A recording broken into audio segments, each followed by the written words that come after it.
오늘 주시는 성경 말씀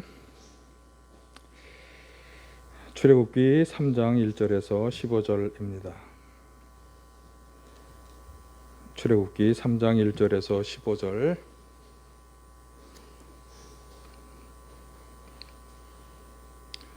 사모님이 좀 넘겨주세요.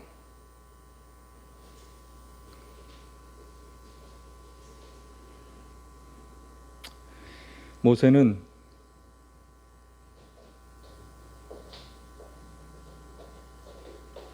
미디안 제사장인 그의 장인 이드로의 양떼를 치는 목자가 되었다. 그가 양떼를 몰고 광야를 지나서 하나님의 삶 호렙으로 갔을 때에 거기에서 주님의 천사가 떨기 가운데에서 이는 불꽃으로 그에게 나타났다. 그가 보니 떨기에 불이 붙는데도 그 떨기가 타서 없어지지 않았다. 모세는 이 놀라운 광경을 좀 더 자세히 보고 어째서 그 떨기가 불에 타지 않는지를 알아보아야 하겠다고 생각하였다. 모세가 그것을 보려고 오는 것을 보시고 하나님이 떨기 가운데서 모세야 모세야 하고 그를 부르셨다. 모세가 대답하였다. 예, 제가 여기에 있습니다. 하나님이 말씀하셨다. 이리로 가까이 오지 말아라. 내가 서 있는 곳은 거룩한 땅이니 너는 신을 벗어라. 하나님이 또 말씀하셨다. 나는 너의 조상의 하나님 곧 아브라함의 하나님 이삭의 하나님 야곱의 하나님이다. 모세는 하나님을 뵙기가 두려워서 얼굴을 가렸다. 주님께서 다시 말씀하셨다. 나는 이집트에 있는 나의 백성이 고통받는 것을 똑똑히 보았고 또 억압 때문에 괴로워서 부르짖는 소리를 들었다. 그러므로 나는 그들의 고난을 분명히 안다. 이제 내가 내려가서 이집트 사람의 손아귀에서 그들을 구하여 이 땅으로부터 저 아름답고 넓은 땅, 젖과 꿀이 흐르는 땅, 곧 가나안 사람과 헷 사람과 아모리 사람과 브리스 사람과 히윗 사람과 여부스 사람이 사는 곳으로 데려가려고 한다.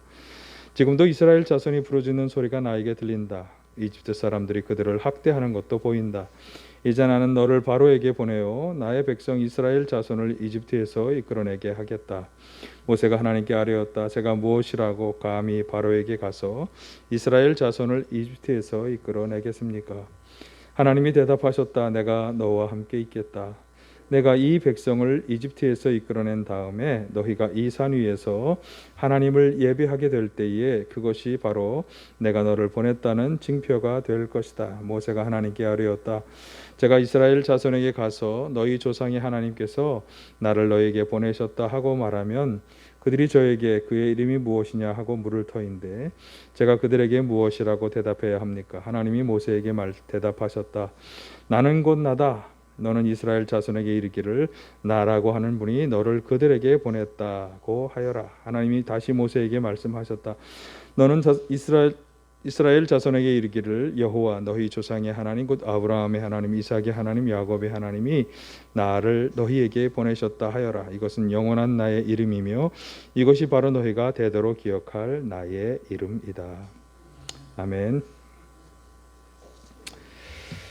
오늘도 주님의 은혜와 평강이 함께 하시기를 간절히 바랍니다.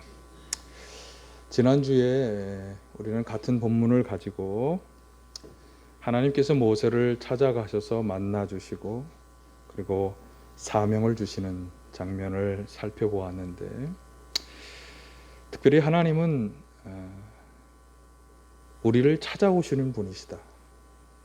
우리가 그분을 만나기 위해서 어떤 특별한 장소나 어떤 특별한 시간대로 가는 것이 아니라 그분은 어디에서나 언제나 우리를 찾아오셔서 우리를 만나주시는 분이시다 라고 하는 것. 그리고 당신의 백성의 고통을 외면하지 않으시고 불쌍히 여기셔서 사명자를 택하여 은혜를 베풀어 주시는 분이시다. 그 말씀을 저희가 나누었어요. 그러면서 하나님이 그 사명자들에게 주시는 약속은 뭐냐? 함께 하겠다. 내가 너와 함께 하겠다. 그 함께 하겠다고 하는 말씀은 그냥 존재론적으로 옆에 계시겠다는 게 아니라 함께 하시며 힘도 주시고 능력도 주시고 지혜도 주시고 인도해 주시고 그래서 사명을 완성하도록 도와주신다. 그런 말씀이었음을 우리가 생각했습니다. 자, 오늘도 같은 본문은 보아야 하는데요.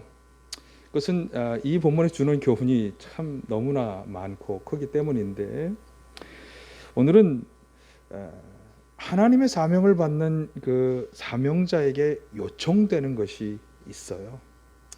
그것이 무엇인지, 사명자가 가져야 할 확신은 무엇인지 하는 것을 살펴보겠는데, 특별히 하나님께서 이제 최초로 모세에게 자신의 이름을 말씀하시거든요. 그 이름의 의미를 살펴보면서 이 점을 함께 생각해 보도록 하겠습니다. 오늘 말씀을 시작함에 있어서 우리가 먼저 생각해 보아야 할 중요한 한 가지는요, 하나님께서 그렇게 이집트 땅에서 학대당하고 고통받고 울부짖는 이스라엘 백성들을 구원하기 위해서 모세를 찾아가셔서 그를 만나 주신 때가 바로 모세의 나이 80세였다라고 하는 사실입니다. 출애굽기 7장 6, 7절에 나오는데요, 모세가 한창 인생의 절정기를 이루었을 3, 40대의 나이에 그를 불러주신 것이 아니라 80세의 나이에 그를 부르시고 민족을 구원하는 이 엄청난 사명을 주셨다라고 하는 사실이에요. 지난주에 우리는 모세가 계속해서 자신이 받은 사명을 고사하고 사양하는 것을 보았는데, 아마도 그 주요한 이유 중에 하나가 이 바로 나이의 문제였지 않을까 이렇게 생각을 해 봅니다. 어르신들께는 좀 죄송한 말씀입니다만, 사실 저만 해도 3, 40대에 제가 가졌던 어떤 신체적, 정신적 컨디션과 50대 중반에 이르게 된 지금의 이 육신과 정신의 컨디션이 참 다르다라고 하는 걸 느낍니다. 좀 더 젊었으면 좋겠다, 이런 생각을 하루에도 여러 차례 하곤 합니다. 저만 그런 것입니까? 여러분들은 어떠십니까? 특별히 80세 근처에 계신 분들은 어떤 생각이 드십니까? 여러분의 육신적, 정신적 건강 상태가 지금이 가장 좋은 때가 아니라는 것은 사실 너무나 분명한 사실이에요. 물론 어떤 분들은 인생은 60부터다 혹은 뭐 인생은 80부터다라고 말들 하지만, 사실 60세에서 70세 사이의 나이에 사회 활동을 은퇴하게 하는 이 사회 제도는 다 그런 이유 때문에 생겨난 것입니다. 그러니까 육체적으로 정신적으로 최절정에 도달했을 때가 아니라, 아무리 자신의 건강을 잘 유지하고 관리했다 하더라도 이제 막 꺾어져야만 하는 것이 당연하게 받아들여지는 나이에, 어쩌면 오랜 인생을 살면서 이제 모든 것을 그만두고 편안한 노후를 설계하고 안식과 평안을 모색해야 하는 그때에 하나님께서는 모세를 찾아가셔서 민족 구원이라고 하는 이 위대한 사명을 맡겨 주셨다라고 하는 거죠. 저는 이 모세의 나이 80세에 대해서 묵상하면서 하나님께서 믿음의 조상 아브라함을 부르시고 또 그에게 후손에 대한 약속을 주셨는데요, 그 약속이 성취되었을 때의 아브라함의 나이, 즉 이삭, 적장자 아들 이삭을 낳았을 때 아브라함의 나이를 생각하게 되었는데, 화면에 나온 것처럼 그때 그의 나이는 100세였습니다. 하나님께서 여러 차례 이제 처음 아브라함을 창세기 12장에서 부르신 이후에 15장, 17장 등에서 이제 아브라함이 나타나셔서 아브라함의 아내 사라에게 복을 주고 아들을 낳게 해서 여러 민족의 어머니가 되게 하고 또 백성을 다스리는 왕이 그녀에게서 나오게 하겠다, 이런 약속을 주셨을 때 17장 17절에 보면 아브라함이 속으로 어떻게 생각했는가 하면, 나이 100세가 된 남자, 또 90살이나 된 사라가 아이를 낳을 수 있을까? 이렇게 생각을 했습니다. 창세기 18장 11절에 의하면 이때 사라는 월경이 다 끝나고 이제 더 이상 아이를 낳을 것을 기대할 수 없는 그런 나이였기 때문이에요. 자, 그러면 우리는 그런 생각을 할 수밖에 없죠.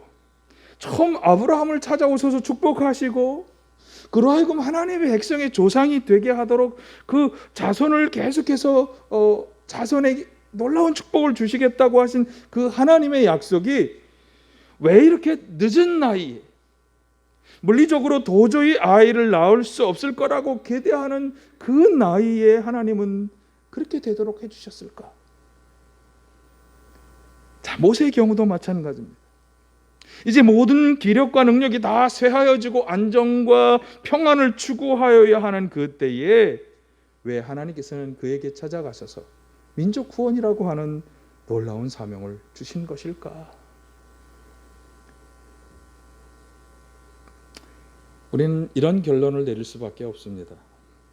하나님의 일은 사람의 힘과 능력과 지혜로 되는 것이 아니기 때문이다.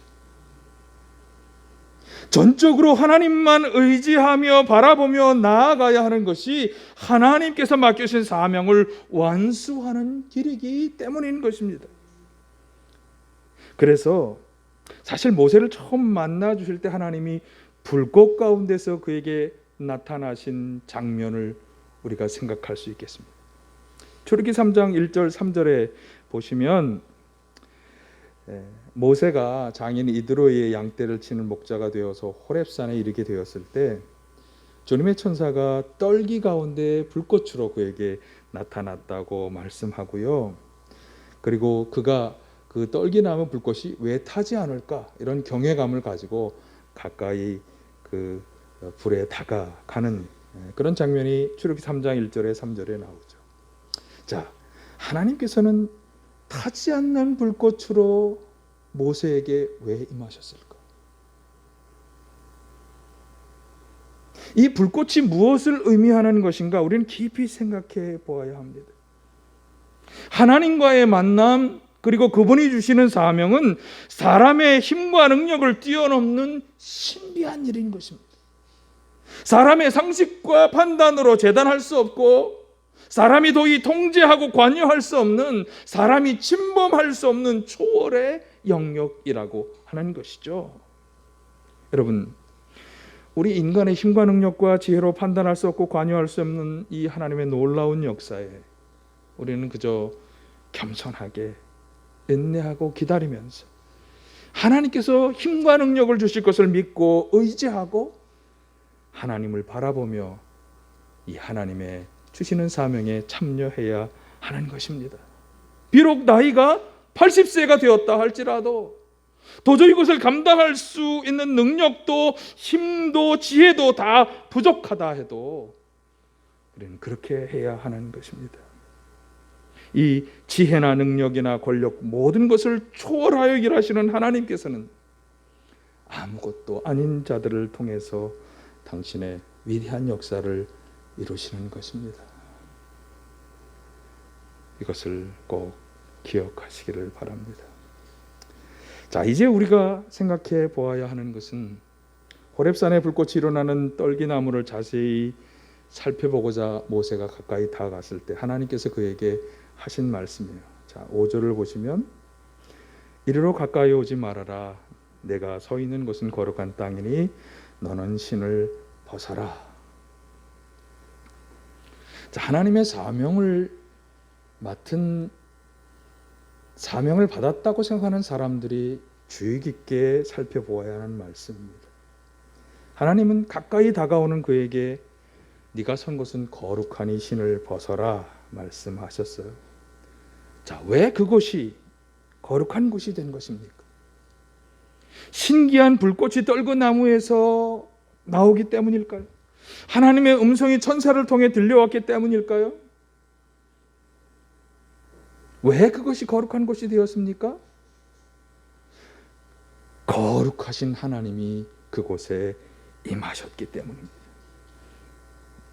성경은 하나님께서 거룩하신 분이라고 분명히 말씀하죠. 레위기 11장 44, 45절을 보시면 나는 주 너희의 하나님이다. 그러므로 너희는 몸을 구별하여서 거룩한 사람이 되어야 한다. 내가 거룩하니 너희도 거룩하여야 한다. 나는 너희의 하나님이 되려고 너희를 이집트 땅에서 데리고 나온 주다. 내가 거룩하니 너희도 거룩하게 되어야 한다. 그러니까 거룩하신 하나님께서 임하여 계시기 때문에 그곳이 거룩한 곳이 되었다고 말씀하신 것이고요. 레위기의 말씀처럼 하나님께서 거룩하시기 때문에 그분 가까이에 다가가는 모든 존재는 거룩해야 하는 것입니다. 그러면 당연히 하나님의 음성을 듣는 이 자리에 있는 모세는 거룩하신 하나님 앞에 거룩하게 되어야 하는 거죠. 사실 하나님을 뵙는 인간은 본능적으로 자신의 거룩하지 못함을, 자신의 죄악됨, 자신의 부족함을 느끼게 되죠. 모세가 하나님 배웁기를 두려워하며 얼굴을 가린 것은 3장 6절 하반절에 보면 바로 그런 이유 때문이에요. 이사야 선지자가 처음 하나님으로부터 소명을 받을 때에도 유사한 장면이 나오죠. 이사야는 환상 중에 높은 보좌에 앉아 계시는 주님과 그 주위에 노래하는 스랍 천사들을 보면서 6장 5절에 보면 이렇게 부르짖었습니다. 재앙이 나에게 닥치겠구나. 이제 나는 죽게 되었구나. 나는 입술이 부정한 사람인데 입술이 부정한 배우정 가운데 살고 있으면서 왕이신 만군의 주님을 만나 뵙다니. 바로 이것이 거룩하신 하나님을 뵙는 인간 본연의 모습인 것이죠. 거룩하신 하나님을 뵙는 순간 자기 자신의 죄악됨, 더러움을 느끼게 되는 것이고, 그래서 하나님 앞에 설 수 없고 마주할 자격이 전혀 없는 존재인 것을 깨닫고 고백하게 되는 것입니다. 지금 모세가 바로 그런 형편에 있는 거죠. 그래서 하나님이 그에게 요청하신 것이 무엇입니까? 3장 5절 하반절에 너는 신을 벗어라. 자, 그러면 여러분, 신을 벗으면 모세가 거룩하여질까요? 어떻게 생각하십니까? 사실 더러워진 신을 벗는 것 정도로는 거룩하신 하나님 앞에 설 수 있는 그런 거룩성이 회복되는 것은 아닙니다. 그러면 하나님께서는 그럼에도 불구하고 왜 모세에게 신을 벗으라고 말씀하셨을까? 하나님과 하나님께서 임하여 계신 그 장소를 존중하는 마음으로 신을 벗는 것을 통해서 자신의 더러운 모습을 벗어버리려 하는 자세를 보여줄 것을 요청하시는 것이죠. 하나님의 거룩하심을 인정하고 그 거룩함을 존중히 여기는 행동으로 신을 벗어라 이렇게 말씀하신 것입니다. 그런 정도로도 하나님 앞에 설 수 있게 해주신다고 하는 거죠. 앞에서 인용한 이사야의 경우에 그가 그렇게 죄인임을 느끼고 내가 죽게 되었다라고 부르짖었을 때 둘러서 있던 스랍들 천사들 가운데 하나가 제단의 수출 가져다가 그의 입을 대며 말하였죠. 이사야 6장 7절 하반절에 보면 너의 악은 사라지고 너의 죄는 사하여졌다. 그의 죄악을 다 용서해 주시는 그런 말씀이잖아요. 하나님께서는 자신이 죄인이라고 인정하고 고백하고 부르짖는 모습을 기뻐하시며 그의 죄를 사해 주신 것입니다. 그러므로 오늘 본문에서 이 신을 벗으라는 말씀을 통해 우리가 들을 수 있고 들어야 하는 말씀은 무엇이냐? 첫째, 거룩하신 하나님 앞에 우리는 그냥 설 수 없다라고 하는 것이고, 두 번째는 하나님 앞에 서기 위해서는 신을 벗는 것과 같은 마음의 자세와 결단이 있어야 한다. 이렇게 하나님을 거룩하신 분으로 인정하고 그 하나님 앞에 죄악된 모습을 설 수 없다는 마음으로 죄악된 모든 것을 벗어버리는 그런 결단으로 나아갈 때 그것이 하나님 앞에 설 수 있는 자격을 주는 것이고 하나님으로부터 깨끗함을 얻고 또 소명을 받을 수 있는 기본 바탕이 된다고 하는 것이죠. 자, 그런데 저는 본문 말씀을 깊이 묵상하면서 이 신을 벗으라는 말씀에 또 다른 의도가 있음을 알게 되었습니다. 당시 그 지역 풍습에서 신을 벗는다고 하는 것은 집 안으로 들어가는 중요한 절차였는데요. 손님으로 초대받았을 때 손님은 그 집주인의 공간인 내실이 거룩하고 신성한 장소인 것을 인정하고 존중하는 자세로 신을 벗어야 하고, 신을 벗는다는 것은 그 안으로 들어가는 것을 말하는 거예요. 그러므로 이 신을 벗으라는 이 하나님의 말씀은 거룩한 하나님을 만나 뵙기 위해 더러운 것을 다 벗어버리라는 말씀인과 동시에 하나님의 면전으로 좀 더 가까이 다가오라고 하는 허락의 초청이라고 하는 것이죠. 죄악으로 더러워진 우리는 신을 다 벗어버리는 것 같은 자세로 하나님께 가까이 나아가 그분을 만나 뵐 수 있도록 초청을 받았다라고 하는 사실이에요. 참 감사하죠. 예. 그러므로 신발을 벗어버리는 이 절차가 참 중요한 것입니다. 우리는 반드시 더러워진 몸과 마음을 다 벗어버리고 참으로 회개하는 마음으로 하나님 앞에 가까이 나아갈 수 있는 것입니다. 자신이 죄임을 인정하며 회개하는 자, 신을 벗어버리는 결단을 보여주는 자에게 하나님은 그를 용납하시고 용서의 은혜를 베풀어 주시며 새로운 사명을 맡겨 주시는 것입니다. 오늘 본문의 모세가 그것을 잘 보여주고 있습니다. 지난주에 말씀을 드린 것처럼 우리는 사명을 받은 사명자입니다. 신을 벗는 결단이 우리 모두에게 있어야 할 줄로 믿습니다. 자, 그런데 이렇게 말씀하시며 사명을 주신 하나님 앞에 모세는 자신이 그 일을 감당할 자격이 없다고 3장 11절에서 사양을 했죠. 감히 어떻게 내가 모세에게 가서 내가 누구라고 이스라엘 백성을 내어달라고 말할 자격이 있습니까? 그런 능력이 없습니다. 이런 사양이에요. 자, 관련해서 오늘 우리가 살펴볼 구절은 자신이 이스라엘 백성들에게 가서도 어떻게 할 수 있겠습니까? 라고 사양하는 말투예요. 자, 13절을 보실까요? 모세가 하나님께 아뢰었다. 제가 이스라엘 자손에게 가서 너희 조상이 하나님께서 나를 너희에게 보내셨다라고 말하면 그들이 저에게 그의 이름이 무엇이냐라고 물을 터니 제가 그들에게 무엇이라고 대답하여 하겠습니까? 자, 하나님의 이름을 이스라엘 백성들이 도대체 당신 누가 보낸 겁니까? 라고 말할 때 제가 하나님 당신을 누구라고 그들에게 소개해야 하겠습니까? 그 말이죠. 자, 14, 15절 하나님은 그에게 최초로 자신의 이름을 이렇게 말씀해 주시죠. 하나님이 모세에게 대답하셨다. 나는 곧 나다. 나는 이스라엘 자손에게 이르기를 나라고 하는 분이 너를 그들에게 보냈다고 하여라. 하나님이 다시 모세에게 말씀하셨다. 너는 이스라엘 자손에게 이르기를 여호와 너희 조상의 하나님 곧 아브라함의 하나님 이삭의 하나님 야곱의 하나님이 나를 너희에게 보내셨다 하여라.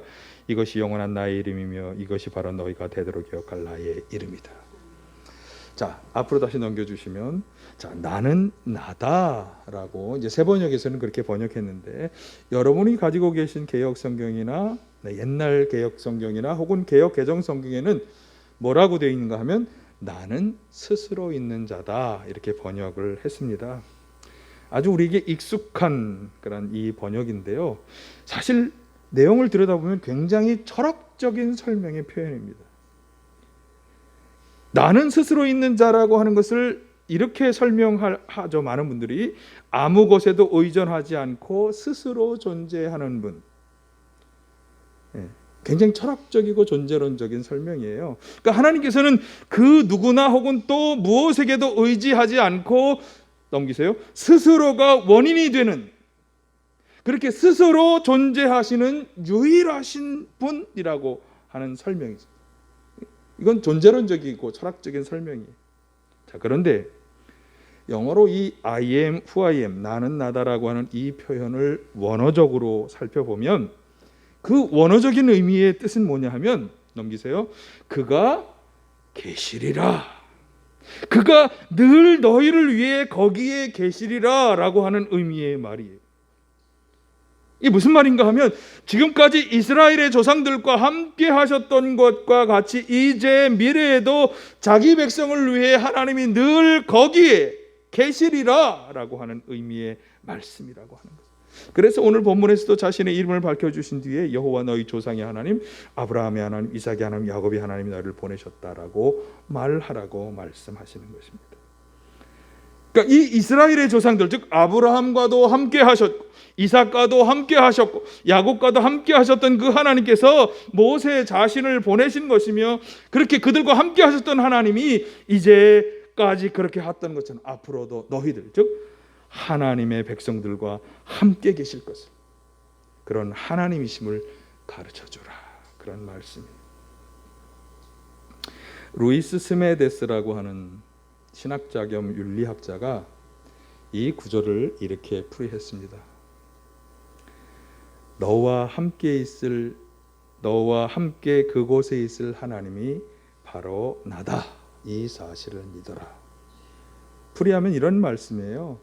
당신의 백성이 어디에 있든지 상관없이 그곳에 함께 계실 분이 바로 하나님 자신이다라고 하는 거죠.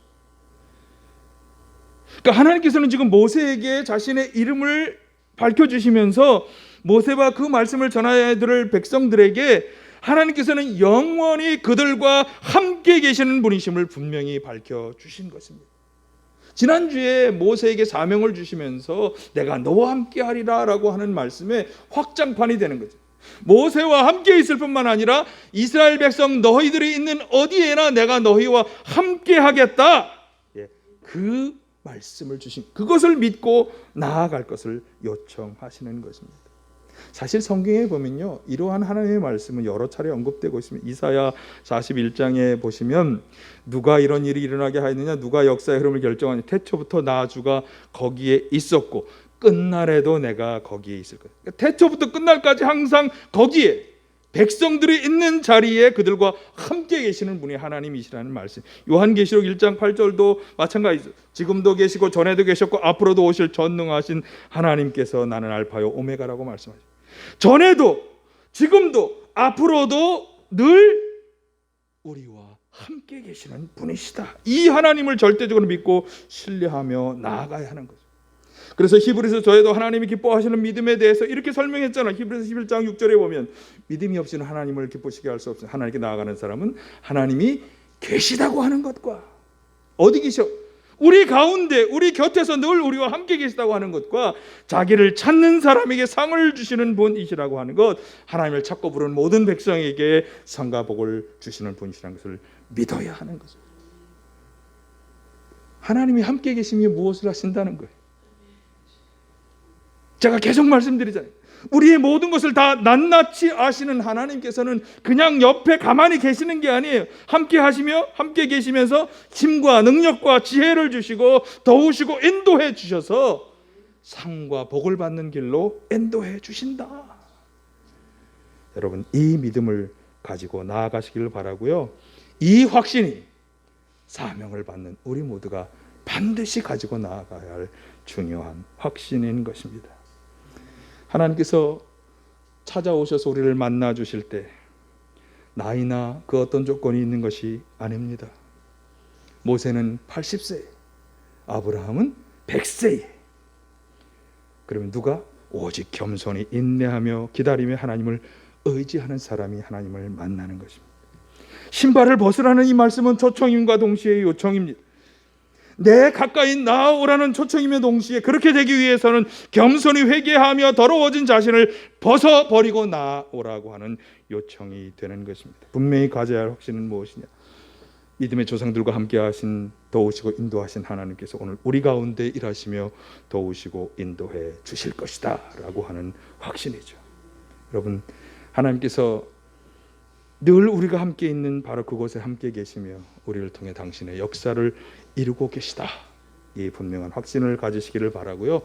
그 믿음으로 담대히 주신 사명 최선을 다해 감당하는 우리 모두가 되시기를 간절히 바랍니다. 연약하고 부족한 저희들이라 할지라도 부르셔서 당신의 일을 맡겨주시니 감사드립니다. 우리의 죄악됨을 인정하고 겸손한 마음으로 회개하며 주님 앞으로 더 가까이 나아가게 하여 주시옵소서. 모든 역사 속에 믿음의 사람들과 항상 함께 하시며 도우시고 인도하신 하나님께서 우리 모두와도 함께 하시며 일하시는 하나님 그분이심을 확신하며 담대히 주신 사명 최선을 다해 감당하는 저희들 되게 하여 주시옵소서. 오늘도 저희 가운데 악한 영혼들 역사들이 떠나게 하시고 저희들의 연약한 아픔 질병 상처마다 치유하시며 온전케 해 주시옵소서. 나사렛 예수 그리스도의 이름으로 명하노니 성도들 가운데 들어와서 방해하고 해방하는 모든 악한 영혼들 영들은 다 떠나갈지어다. 염려와 걱정과 두려움 모든 영들은 떠나갈지어다. 나사렛 예수 그리스도의 이름으로 명하노니 성도들의 모든 연약한 아픔 질병 상처는 치유되고 회복될지어다. 역사하여 주시옵소서. 예수님의 이름으로 기도하옵나이다. 아멘. 헌금 봉헌하겠습니다.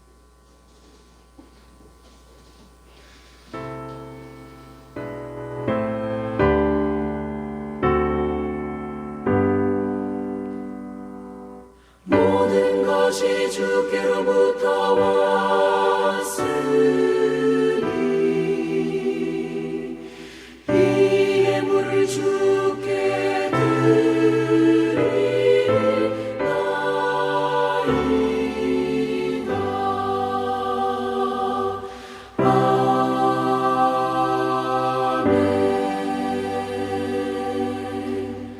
구원을 베풀어 주신 아버지 감사를 드립니다. 지난 한 주간의 어려운 삶 가운데서도 저희를 지키고 돌보시고 인도해 주신 것을 감사드리면서 앞으로도 우리의 삶을 인도하시고 돌보시고 책임져 줄 것을 믿고 신뢰하는 마음을 담아 믿음을 담아 정성과 헌신을 담아 이 예물을 드립니다. 주일헌금을 드립니다.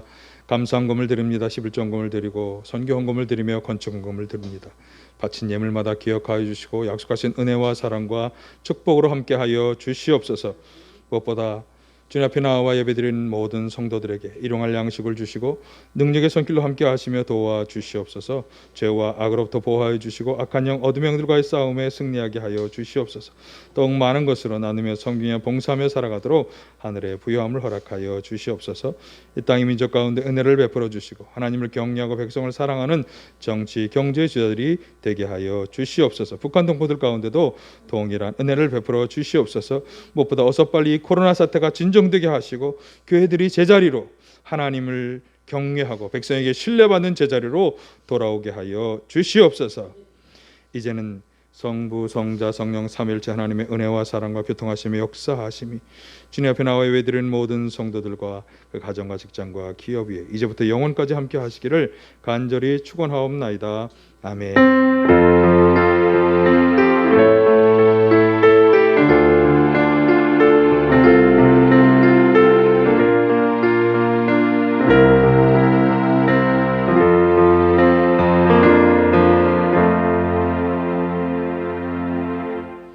주일 예배 하나님께 드렸습니다. 감사합니다.